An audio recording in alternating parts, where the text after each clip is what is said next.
ನಮಸ್ಕಾರ. ಸುವರ್ಣ ನ್ಯೂಸ್ನ ಈ ವಿಶೇಷ ಕಾರ್ಯಕ್ರಮಕ್ಕೆ ನಿಮಗೆಲ್ಲ ಆತ್ಮೀಯ ಸ್ವಾಗತ. ನಾನು ಗೌರಿ ಶಕಿ. ಇವತ್ತು ನಿಮಗೆಲ್ಲ ಗೊತ್ತಿರುವ ಹಾಗೆ ಕರ್ನಾಟಕದ ನೆಚ್ಚಿನ ನಟ ರೆಬೆಲ್ ಸ್ಟಾರ್ ಅಂಬರೀಷ್ ಅವರ 59ನೇ ಹುಟ್ಟುಹಬ್ಬ. ಈ ಹುಟ್ಟುಹಬ್ಬದ ಸಂದರ್ಭದಲ್ಲಿ ಅವರ ಮನದಾಳದ ಮಾತುಗಳನ್ನು ಕೇಳುವಂಥ ಕಾರ್ಯಕ್ರಮವೇ happy birthday dear Ambi.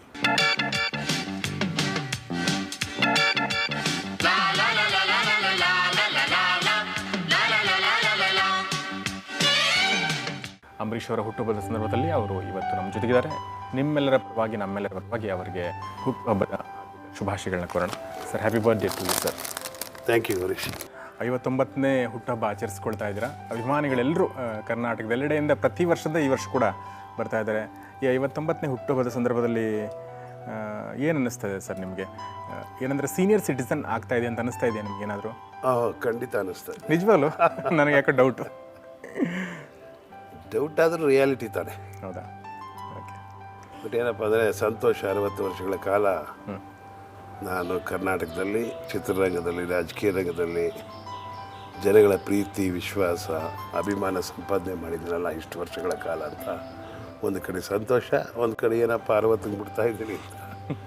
Happy birthday ಅಲ್ಲ, ವಯಸ್ಸಾಗ್ತಾ ಇದೆ ಅಂತ ಸ್ವಲ್ಪ ಅನ್ಹ್ಯಾಪಿನೂ ಇದೆ. ಓಕೆ. ನಿಜಕ್ಕೂ 59, 60 ನಿಜಕ್ಕೂ ಒಂದು ಟ್ರಾನ್ಸ್ಫಾರ್ಮೇಷನ್ ಅಂತ ಅನಿಸುತ್ತೆ.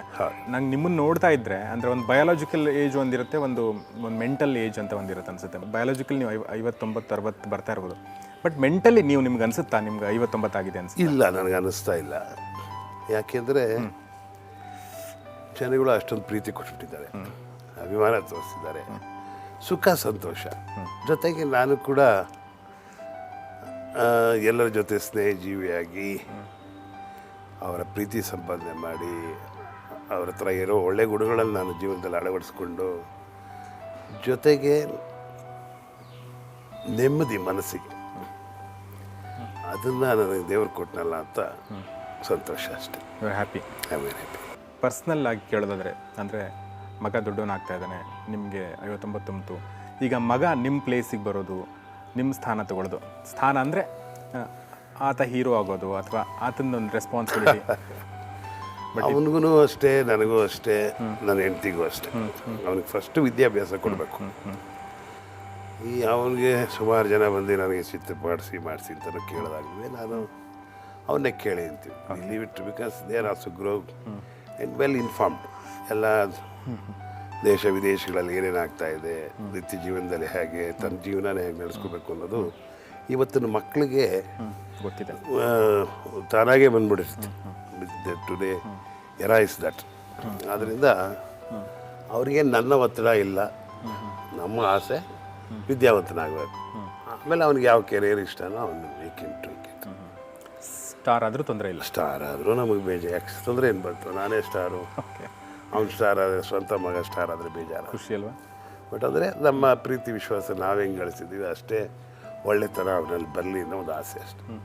That's very good sir. So ಇನ್ನು ಅಂಬರೀಷ್ ಅವರು ಇತ್ತೀಚಿನ ದಿನಗಳಲ್ಲಿ ಸ್ಯಾಂಡಲ್ವುಡ್ನಲ್ಲಿ ಅಂದರೆ ಗಾಂಧಿನಗರದ ಈ ಥರ ಸಮಸ್ಯೆಗಳು ಬಂದಾಗೆಲ್ಲ ತುಂಬ ಸಕ್ರಿಯರಾಗಿರ್ತೀವಿ. ಯಾವುದೇ ಸಮಸ್ಯೆ ಬಂದರೂ ಕೂಡ ನಿಮ್ಮ ಹತ್ರ ಬರ್ತಾರೆ ಅಥವಾ ನಿಮ್ಮಿಂದ ಅದು ಸಾಲ್ವ್ ಆಗುತ್ತೆ. ಆದ್ರೆ ಓಕೆ, ಅದ್ರ ಮೂಲಕ ಒಂದೇನೆಂದರೆ ಮೊನ್ನೆ ಒಂದು ಕಡೆ ಓದ್ತಾ ಇದೆ, most powerful man of Sandalwood ಅಂತ ಹೇಳಿ. ಪವರ್ಫುಲ್ ಅಂದ್ಬಿಡಿ, ಲವೇಬಲ್ ಅಂತ ಹೇಳ್ಬೋದಾ? ಅದು ಉಂಟು. And also what is truth ಅಂತ ತೆಗಿಯಕ್ಕೆ ನಾವು ನೋಡ್ತೀವಿ. ಏನು ಸಮಸ್ಯೆ ಅಂದರೆ ಯಾರಿಗೆ ಸಮಸ್ಯೆ, ಫಸ್ಟ್ ಯಾರಿಂದ ಯಾರಿಗೆ ಸಮಸ್ಯೆ, ಏನು ಮಾಡಿದ್ರೆ ಇದರಲ್ಲಿ ಸಮಸ್ಯೆನ ಬಗೆಹರಿಸ್ಬೋದು, ಇವ್ರಿಗೂ ತೊಂದರೆ ಆಗಬಾರ್ದು, ಅವ್ರಿಗೂ ತೊಂದರೆ ಆಗಬಾರ್ದು. ಸಮಸ್ಯೆಗಳು ಬಂದಾಗ ಈಗೋ ಬಂದರೆ ಕಷ್ಟ, ಈಗೋ ಬಂದಾಗ ಕಷ್ಟ ಮಾಡ್ತೀವಿ. ಆದರೆ ಅದು ಈಗೋ ಬಂದಿರೋದನ್ನು ಅದನ್ನು ಯಾವ ರೀತಿ ಮೋಲ್ಡ್ ಮಾಡಬೇಕು ಅನ್ನೋದನ್ನು ನಾನು ಮೊದಲೇ ಚಿಂತೆ ಮಾಡಿ ಅವ್ರಿಗೆ ನೋಡ್ರಪ್ಪ ಹೀಗಿದೆ ಸಮಸ್ಯೆ, ಅದನ್ನು ಬಗೆಹರಿಸ್ಕೊಡ್ಬೇಕಾದ್ರೆ ಇದು ಪರಿಹಾರದಿಂದ ಈ ರೀತಿ ಒಳ್ಳೆಯದಾಗುತ್ತೆ ಅನ್ನೋ ಒಂದು ಸೂತ್ರನ ಕಂಡುಹಿಡಿಬೇಕಾದ್ರೆ ಎಲ್ಲರ ಸಹಕಾರನೂ ಬೇಕಾಗುತ್ತೆ. ನಾನೊಬ್ಬನೇ ಅಲ್ಲ, ಎಲ್ಲರದ್ದು ಅವ್ರವ್ರ ಸಮಸ್ಯೆಗಳು ಹೇಳ್ಬೇಕಾದ್ರೆ ಈ ಥರ ಮಾಡಿದ್ರೆ ಹೇಗೆ ಬಗೆಹರಿಸ್ಬೋದು ಅಂತ ನಾವೆಲ್ಲ ಕುಳಿತು ಯೋಚನೆ ಮಾಡಿ ಚರ್ಚೆ ಮಾಡಿದಾಗ ಒಂದು ಸೂತ್ರ ಬರ್ತದೆ. ಅದು ಸುಮ್ಮನೆ ಅಂಬರೀಷ್ ಅಂತ ಅಂತಾರೆ. ಬಟ್ ನನ್ನಲ್ಲೂ ಏನು ಒಳ್ಳೆಯದು ಯಾವ್ದು ಕೆಟ್ಟದು ಅಂತ ಯೋಚನೆ ಮಾಡೋಂಥ ಶಕ್ತಿ ಇರೋದ್ರಿಂದ ನನ್ನ ಅನಿಸಿಕೆಗಳು, ನನ್ನ ತೀರ್ಮಾನಗಳು ಅವ್ರಿಗೆ ಹೇಳಿದಾಗ ಅದು ಸೂಕ್ತವಾಗಿದ್ದರೆ ಅವರು ತಗೊಳ್ತಾರೆ. ಅಕಸ್ಮಾತ್ ಏನಾದ್ರು ತಪ್ಪಿದ್ರೆ ಅದರಲ್ಲಿ ಈ ಥರ ಮಾಡೋದು ಸರಿ ಹೋಗುತ್ತೆ ಅಂತ ಅವರೂ ತೀರ್ಮಾನಗಳು ಹೇಳ್ತಾರೆ. ಅದರಿಂದ ಒಂದು ಸಮಸ್ಯೆನ ಬಗೆಹರಿಸೋದ್ರೊಳಗೆ ನನಗೆ ಸುಲಭ ಓಕೆ ಓಕೆ. ಏನೋ ಸ್ವಲ್ಪ ಏಜ್ ಮ್ಯಾನ್ ಅಂತ ನಮ್ಮನ್ನು ಕರ್ಕೊಂಡೋಗಿ ಕೂರಿಸ್ತಾರೆ. ಗಾಂಧಿನಗರದಲ್ಲಿ ಅಂದರೆ ಸಿನಿಮಾ ರಂಗದಲ್ಲಿ ಸ್ವಲ್ಪ ಪ್ರಾಬ್ಲಮ್ಗಳು ಜಾಸ್ತಿ ಆಗ್ತಾ ಇದೆ ಅಂತ ಅನ್ಸಲ್ವಾ? ಅವಾಗ ಪ್ರಾಬ್ಲಮ್ಗಳು ಜಾಸ್ತಿ. ಮುಂಚೆಲ್ಲ ನಮ್ಮ ಕಾಲದಲ್ಲಿ ಇರಲಿಲ್ಲ. ಇದೇ ಪ್ರಾಬ್ಲಮ್ಗಳೆಲ್ಲ ನಾವು ಎದುರಿಸ್ಕೊಂಡೇ ಬಂದವರು ಆಗಲಿಲ್ಲ. ಅವಾಗ ರಾಜ್ಕುಮಾರಿಗಳಿದ್ರೆ ಸರಿ ಹೋಗೋದು. ವಿಷ್ಣುವರ್ಧನ್, ರಾಜ್ಕುಮಾರ್ ಅವರೆಲ್ಲ ಇದ್ದಾಗ ಅವ್ರ ಮಾತುಗಳು, ಅದರಿಂದ ಯಾರೂ ಬೇರೆ ಹೊರಡೆ ಮಾತಾಡೋಂಗಿಲ್ಲ, ಆ ಥರ ಇತ್ತು. ಇವತ್ತು ಸ್ವಲ್ಪ ನಿರ್ಮಾಪಕರೊಬ್ಬರು ಸ್ಟ್ರಾಂಗ್ ಆಗಿರ್ತಾರೆ, ಎಕ್ಸಿಬಿಟರ್ ಸ್ಟ್ರಾಂಗ್ ಆಗ್ತಾರೆ, ಡಿಸ್ಟ್ರಿಬ್ಯೂಟರ್ ಸೆಕ್ಷನ್ ಆಗ್ತಾರೆ, ಜೊತೆಗೆ ವರ್ಕರ್ಸ್ ಇದ್ದಾರೆ. ಎಲ್ಲ ಯೂನಿಯನ್ಗೂ ಇದೆ ಅವ್ರವ್ರ ಪ್ರಾಬ್ಲಮ್ನ ಸಾಲ್ವ್ ಮಾಡ್ಬೇಕಾದ್ರೆ ಚೇಂಬರ್ ಇದೆ. ಚೇಂಬರ್ ಇದ್ದಾಗ ಚೇಂಬರ್ಗೆ ಸಹಕಾರವಾಗಿ ನಾವು ನಟನೆ ಮಾಡಬೇಕು, ನಾನು ಹೋಗ್ಬೇಕಾಗ್ತದೆ. ಅದರಿಂದ ಒಳ್ಳೆಯದೇ, ಇಂಡಸ್ಟ್ರಿಗೆ ಒಳ್ಳೆಯದಾಗುತ್ತೆ.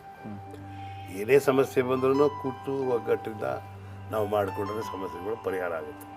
ನಮ್ಗೆ ರಾಜಕೀಯ ಸಂಬಂಧ ಇಲ್ಲ ಅಂದರೂ ಕೂಡ ನಾವು ಎಲ್ಲೋ ರಾಜಕೀಯದ ಕಡೆ ನೋಡುವಂಥ ಸ್ಥಿತಿ, ಯಾಕಂದರೆ ಅಷ್ಟೊಂದು ಗಮನ ಸೆಳೀತಾ ಇದೆ. ಒಂದು BJP ಸರ್ಕಾರ ಈ ಥರ ಒಂದು ರಾಷ್ಟ್ರಪತಿ ಆಡಳಿತ ಇರೋದ್ರ ಬಗ್ಗೆ ಇರ್ಬೋದು, ಕಾಂಗ್ರೆಸ್ ಪಕ್ಷದ ಹೋರಾಟ ಇರ್ಬೋದು. ಆದರೆ ನೀವು ಮೇನ್ ಸ್ಟ್ರೀಮಲ್ಲಿ ಯಾಕೆ ನೀವು ಕಾಣಿಸ್ಕೊಳ್ತಾ ಇಲ್ಲ ಅಂತ ಅನ್ನಿಸ್ತಾ ಇದೆ? ನನಗೆ ಎಲ್ಲ ಜನಗಳಿಗೆ ನಿಮ್ಮ ಮಾಧ್ಯಮದ ಮೂಲಕನೇ ಯಾರ್ಯಾರು ಹೆಂಗೆ ಅಂತ ಹೇಳ್ತಾ ಇದ್ರು. ಇದೇನು ರಾಜ್ಯಪಾಲರದ ಡಿಸಿಷನ್ ಏನು, ಸರ್ಕಾರದ ಡಿಸಿಷನ್ ಏನು, BJP ಡಿಸಿಷನ್ ಏನು, ಕಾಂಗ್ರೆಸ್ ಅವರ ಡಿಸಿಷನ್ ಏನು, ಹೈಕಮಾಂಡಿಂದ ಡಿಸಿಷನ್ ಏನು, ಕೇಂದ್ರ ಸರ್ಕಾರದ ಡಿಸಿಷನ್ ಏನು, ಪ್ರೆಸಿಡೆಂಟ್ ಡಿಸಿಷನ್ ಬಂದಿಲ್ಲ ಅಷ್ಟೆ. ಅದರಿಂದ ಇದನ್ನೆಲ್ಲ ನೀವೇ ಕ್ಲಿಯರ್ ಪಿಕ್ಚರ್ ಕೊಡ್ತಿದ್ದಾಗ ನಾನು ಹೋಗಿ ಅಲ್ಲಿ ನಿಂತ್ಕೊಂಡು ನಾವು ಹೋದಾಗ ಇನ್ನು ಕಾಂಟ್ರವರ್ಸಿ ಸ್ಟಾರ್ಟ್ ಆಗುತ್ತೆ. ಜೊತೆಗೆ ನಾವು ಒಂದು ಪಕ್ಷಕ್ಕೆ ಅಂದರೆ ಆ ಪಕ್ಷದ ತೀರ್ಮಾನಗಳಿಗೆ ಬದ್ಧವಾಗಿರ್ತೀವಿ. ನಮ್ಮ ಹೈಕಮಾಂಡ್ ಏನು ಹೇಳ್ತಾರೆ, you have to say yes, ನಮ್ಮಲ್ಲಿರೋದು ನಾವು ಈ ಥರ ಮಾಡ್ಬೋದು ಅಂತ. ಈಗ ನಮ್ಮ ವಿರೋಧ ಪಕ್ಷ ಲೀಡರ್ ಇದ್ದಾರೆ, ಅಧ್ಯಕ್ಷರಿದ್ದಾರೆ, ಜೊತೆಯಲ್ಲಿ ಸೀನಿಯರ್ ಲೀಡರ್ಸ್ ಎಲ್ಲ ಕಾಂಗ್ರೆಸ್ಸಲ್ಲಿ ಇರೋದ್ರಿಂದ ಅವ್ರದ್ದೆಲ್ಲ ತೀರ್ಮಾನನೇ ನಮ್ಮ ತೀರ್ಮಾನ ಅಂತ ಅಂದ್ಕೊಂಡು ನಾನು ಸುಮ್ಮನೆ ಇದ್ದೀನಿ. ಇದ್ರ ಮಧ್ಯದಲ್ಲಿ ನನ್ನನ್ನು ನಂಬ್ಕೊಂಡಿರೋ ಕಾನ್ಸ್ಟಿಟ್ಯೂನ್ಸಿಯಲ್ಲಿ ಜನ ಇರ್ತಾರೆ, ಅದಕ್ಕೆ ನಾವು ಸಕ್ರಿಯ ಹೋಗಬೇಕು. ಸ್ವಲ್ಪ ಅದಕ್ಕೆ ಕಾನ್ಸಂಟ್ರೇಟ್ ಮಾಡ್ತೀನಿ. ಬಿಕಾಸ್ ಅದರಲ್ಲಿ ಅಲ್ಲಿ ರೂಲಿಂಗ್ ಪಾರ್ಟಿ ಬೇರೆ ಇರೋದ್ರಿಂದ ಏನು ತೊಂದರೆಗಳು ಇರ್ತದೆ, ಪ್ರತಿ ಹಳ್ಳಿಲಿ ಏನಾದರೂ ಒಂದು ತೊಂದರೆಗಳು ಬರ್ತಾ ಇರ್ತದೆ.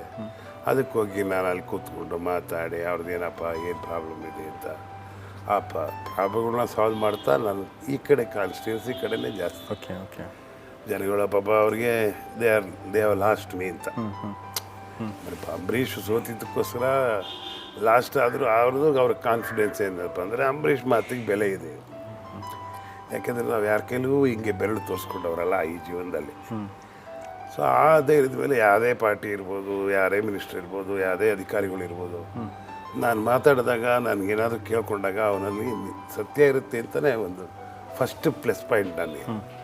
ಯಾವುದೇ ರೀತಿಯಾದ ಕೆಟ್ಟದ್ದು ನನ್ನ ಸಮಸ್ಯೆಗಳಲ್ಲಿ ಕೆಟ್ಟದಾಗಬೇಕು ಅಂತ ಯಾರಿಗೂ, ಒಂದು ಸಣ್ಣವ್ರಿಗೂ ಅವ್ರ ವಿರೋಧ ಇರ್ಬೋದು, ಇನ್ನೊಬ್ರು ಇರ್ಬೋದು, ಆಡಳಿತದವ್ರು ಇರ್ಬೋದು, ಯಾರೇ ಅದರಿಂದ ಒಂದು 100 ಜನಕ್ಕೆ ಒಳ್ಳೇದಾಗುತ್ತೆ ಅದರಿಂದನೇ ಆ ಸಮಸ್ಯೆ ನಾನು ಹೋಗಿ ಅವ್ರ ಮುಂದೆ ಇಡ್ತೀನಿ ಅಂತ ಹೇಳಿ ಅವರಲ್ಲೂ ಫಸ್ಟು ಯೋಚನೆ ಇರುತ್ತೆ. ಆದ್ದರಿಂದ ನಾನು ತೊಗೊಂಡೋಗಿ ಯಾವುದೇ ಸಮಸ್ಯೆ ಕೊಟ್ಟರು ಅದನ್ನು ಪರಿಶೀಲನೆ ಮಾಡಿ ಮಾಡಿಕೊಡ್ತೀನಿ ಅಂತ ಹೇಳ್ತಾರೆ ಹೊರತು ಅದು ಜನಗಳ ಪರವಾಗಿರುತ್ತೆ ನನ್ನ ಬೇಡಿಕೆ ಅಂತ.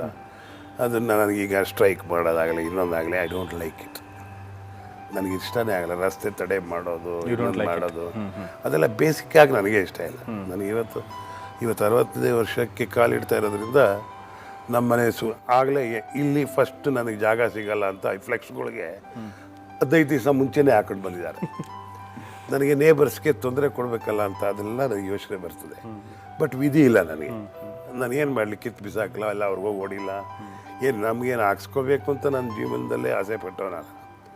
ಅವ್ರಿಗೆ ನಮ್ಮನ್ನು ಅಂದರೆ ಇದೊಂದು ದಿನ ನನಗೆ ಈ ರೋಡಲ್ಲಿ ಸ್ವಲ್ಪ ಜನಗಳಿಗೆ ತೊಂದರೆ ಆಗುತ್ತೆ, ಅದೊಂದು ಬೇಸರ. ಈ ಥರದೇ ನಾನು ಜೀವನದಲ್ಲಿ ಅಳವಡಿಸ್ಕೊಂಡು ಬಂದಿರಬೇಕಾದ್ರೆ ಅಂತ ಅಷ್ಟು ನಾನು ಇದು ಸಕ್ರಿಯವಾಗಿ ರಾಜಕೀಯದಲ್ಲಿ ಬರೋಕ್ಕೆ ನನಗೆ ಇಷ್ಟಪಡೋದಿಲ್ಲ. ಆ್ಯಂಡ್ ಟುಡೇಸ್ ಆಲ್ಸೋ ಮನಸ್ಸು ಕೂಡ ವ್ಯಥೆಗಳಾಗುತ್ತೆ. ನಮ್ಮ ಅನಿಸಿಕೆಗಳು ನಮ್ಮ ಮನಸ್ಸಲ್ಲೇ ಇರ್ತದೆ. ಏನೇನು ಇದೆಲ್ಲ ನೋಡಿದ್ರೆ ಸ್ವಲ್ಪ ನಮಗೂ ಬೇಜಾರಿದೆ. ಏನು ನೋಡಿದ್ರೆ ಬೇಜಾರಾಗುತ್ತೆ? ರಾಜಕೀಯದಲ್ಲಿ ಇವತ್ತು ನಡೀತಾ ಇರೋ ಒಂದೊಂದು ಹಂತದಲ್ಲೂ ಗ್ಯಾರಂಟಿ ಬೇಜಾರೆ. ಎಲ್ಲ ನೀವೇ ತೋರಿಸಿದ್ದೀರ, ಅದನ್ನು ನೋಡೋಕ್ಕೂ ನನಗೆ ಇಷ್ಟ ಬರೋದಿಲ್ಲ. ಎಲ್ಲ ಇದಿರ್ಬೋದು, ಹಾಲಪ್ಪನ ಇನ್ಸ್ಟೆನ್ಸ್ ಇರ್ಬೋದು, because I have to say about them only. ಅದನ್ನು ನೋಡಿ ಏನಪ್ಪ ಇದು ಹಿಂಗೆ ಅಂತ ಶ್ರೀಕೃಷ್ಣ ಶೆಟ್ಟಿದು ಇರ್ಬೋದು, ಇನ್ನೊಂದು ನಮ್ಮ ಪಾರ್ಟಿಯವ್ರದ್ದು ಇದೆ ಅಂತ ನೀವು ಹೇಳ್ತೀರಾ, ಅವಾಗ ಕೆಲವು ನಾಯಕರದಿದೆ ಅಂತ. ಈಗ ಎಲ್ಲರದೂ ನೋಡಿದಾಗ ಅನ್ಸ್ಕೊಂಡು ಬಂದಾಗ ಏನು ಜನಾರ್ದನ್ ರೆಡ್ಡಿ ಅವ್ರದ್ದು ಇರ್ಬೋದು, ಇನ್ನೊಬ್ರದ್ದು ಇರ್ಬೋದು, ಏನು ಡೈಲಿ 1 by 1 ಬರುತ್ತೆ. Next day that be all right. ಅದು ಹೆಂಗೆ ಅಂತ ನನಗೆ ಅರ್ಥ ಆಗಲ್ಲ. ನೆಕ್ಸ್ಟ್ ಮತ್ತೆ ಯಾರ್ದು ಬಂದಿರುತ್ತೆ. ಮತ್ತು ಅದು ನಮ್ಮ ಥರ ಸಂಧಾನ ಅವರೇ ಮಾಡ್ಕೊಬೋದು. ನಾನು ಮಾಡ್ತಾರೆ ಕೆಲಸ ಅವರೇ ಮಾಡ್ಕೊಳ್ತಾರೆ. ಸಂತೋಷ. ಏನಾದರೂ ಆಗಲಿ ರೂಲ್ ಮಾಡಲಿ, ಚೆನ್ನಾಗಿ ರೂಲ್ ಮಾಡಲಿ, ಕರ್ನಾಟಕ ಯಾರೇ ಆಗಲಿ, let him be anybody, they should rule Karnataka into height, take height, to go to heights. ನೀವು ಕಾನ್ಸ್ಟಿಟ್ಯೂನ್ಸಿಗೆ ಹೋಗ್ತಿರ್ತೀರಿ ಅಂತ ಹೇಳಿದ್ರಿ ನೀವು. ನನಗೆ ಒಂದು ಸುಮ್ಮನೆ ಕುತೂಹಲಕ್ಕೋಸ್ಕರ ಕೇಳ್ತಾ ಇದ್ದೀನಿ. ಕಾನ್ಸ್ಟಿಟ್ಯೂನ್ಸಿಲಿ ಹೋದಾಗ ಜನರ ಸಮಸ್ಯೆಗಳನ್ನ ಯಾವುದೇ ಒಂದು ಸಮಸ್ಯೆ ಬಗ್ಗೆ ಏನಾದರೂ ಹೇಳಿ, ಒಂದು ಎಕ್ಸಾಂಪಲ್ ಏನು ಕೊಡೋಕ್ಕಾಗತ್ತಾ? ಈ ಥರ ಸಮಸ್ಯೆ ಹೀಗೆ. ಈಗ ಮೊನ್ನೆ ಎರಳ್ಳಿ ಅಂತ ಇದೆ ಎಲಿಯೂರು ಪಕ್ಕ, ಅಲ್ಲಿಗೆ ಒಂದು ಅಂಡರ್ ಪಾಸ್ ಬೇಕು. ಬಿಕಾಸ್ ಅದು ಅಟ್ಲೀಸ್ಟು ಕಡೆಗೆ ಹೋಗುತ್ತೆ. ಅದು 25-30 ಹಳ್ಳಿಗೆ ಒಳ್ಳೇದಾಗುತ್ತೆ ಅಂಡರ್ ಪಾಸ್ ಇದೆ. ನನಗೆ ಹೋದೆ. ನನಗೆ ಒಬ್ಬರು ಬಾಪಿರಾಜು ಅಂತ MP ಫ್ರಮ್ ತೆಲುಗು, ಅನಿಲ್ ನಾಡ ಅವರು ಇದೆ, ವಾಸ್ TTD ಚೇರ್ಮನ್ ಆಗಿದ್ದರು. ಅವ್ರು ಬಂದು ನನಗೆ ಮೀಟ್ ಮಾಡೋದು ಮೊನ್ನೆ. ಏನು ಸಾರ್ ಎಟ್ಲಾಗುన్నారు, నేను వస్తాను ಅಂದ್ರೆ, ಇಲ್ಲ ಸರ್ ನಾನೇ ಬರ್ತೀನಿ ಅಂತ ಹೋಗಿ ಮೀಟ್ ಮಾಡಿದೆ ಅವ್ರನ್ನ. ಮೀಟ್ ಮಾಡಿದಾಗ ಯಾತಕ್ಕೆ ಬಂದಿದ್ದೀರಾ ಅಂತ, ನೀವು ಹಿಂಗೆ ರೈಲ್ವೆ ಬೋರ್ಡ್ ಮೀಟಿಂಗ್ ಇತ್ತು, ನಾವೆಲ್ಲ ಕಮಿಟಿಯಲ್ಲಿ ಇದ್ದೀವಿ ರೈಲ್ವೆ ಬೋರ್ಡಲ್ಲಿ, ಅದಕ್ಕೋಸ್ಕರ ಬಂದಿದ್ದೀವಿ. ಟಕ್ ಅಂತ ಇದು ಬಂತು, ಸರ್ 4 ರಿಕ್ವೆಸ್ಟೇಷನ್ ಒಂದು ಅಂತ ಕಳಿಸ್ತೇನೆ ನೆನ್ನೆ. ಅವರು ಬೆಳಗ್ಗೆನೇ DRM ಕರೆದು ಮಾತಾಡಿ ಇದು ಮಾಡಿ.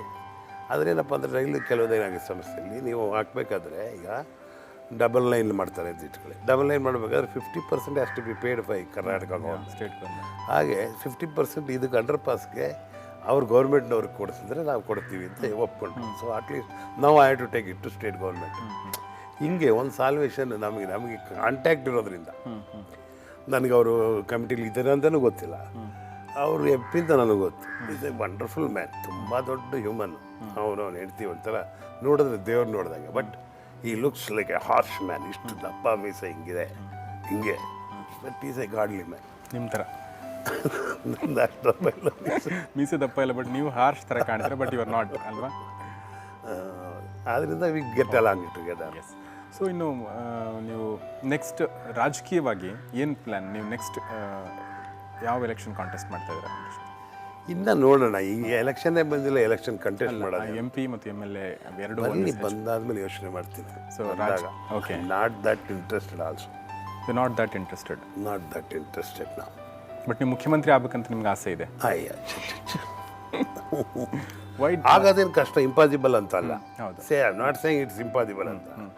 ಯಾರ ಲಕ್ ಯಾರಿಗೆ ಗೊತ್ತು, ಯಾರು ಅನ್ಕೊಳ್ತಾರೆ ನಾನು ಮುಖ್ಯಮಂತ್ರಿ ಆಗ್ತೀನಿ ಅಂತ. ನಮಗೇನಪ್ಪ ಆಸೆ ಇರೋರೆಲ್ಲ ಆಗಲಿ ಅಂತ ಒಂದು ಆಸೆ, ನಾವು ಯಾರಾದ್ರೂ ಆಗಲಿ, but they should do good ಅಂತ. ಎಸ್. ನಮಗೇನು ನೀವು ಆಗ್ಬೋದು, ಆಗಬೇಕು ಅನ್ನೋಂಗಿದ್ರೆ ನಾನು ಫ್ರಂಟ್ ಲೈನಲ್ಲಿ ಇರುವೆ ಇವತ್ತು. But I mean front line leader, no doubt.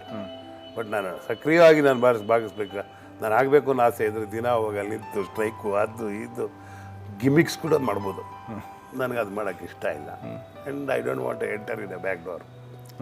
ಜನನ ದೇಶ ಮಾಡಿದ್ರೆ ಜನರ ದೇಶಕ್ಕೆ ನಾವು ಬದ್ಧವಾಗಿರ್ತೀವಿ. ಸೊ ಅಂಬರೀಷ್ ಅವ್ರ ಜೊತೆಗೆ ನಾವು ಸ್ಥೂಲವಾಗಿ ಕೆಲವೊಂದು ವಿಚಾರಗಳನ್ನ ಮಾತಾಡ್ತೀವಿ. ಇನ್ನೂ ಹಲವು ವಿಚಾರಗಳಿದೆ ಅವ್ರ ಜೊತೆಗೆ ಮಾತಾಡೋಕ್ಕೆ. ಸೊ ಅವರ ಮನಸ್ಸಿನ ಮಾತುಗಳನ್ನ ಕೇಳೋಣ ಚಿಕ್ಕದೊಂದು ಬ್ರೇಕ್ನ ನಂತರ.